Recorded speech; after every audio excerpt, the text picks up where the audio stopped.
We have definite integral from -1 to 1 of 2y cubed plus 1 over y cubed with respect to y. First, we have to check our function here. We have 1 over y cubed. In the numerator, we cannot have 0. So y must be different than 0. Let's see our integral. We have interval from -1 to 1. So 0 is included in this interval.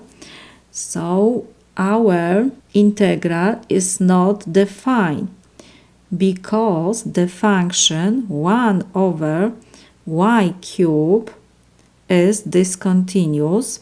So when we add discontinuous function to continuous, it still will be discontinuous.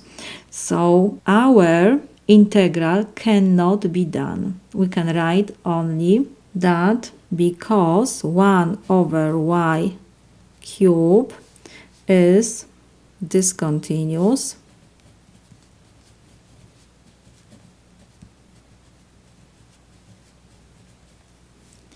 our integral cannot be done.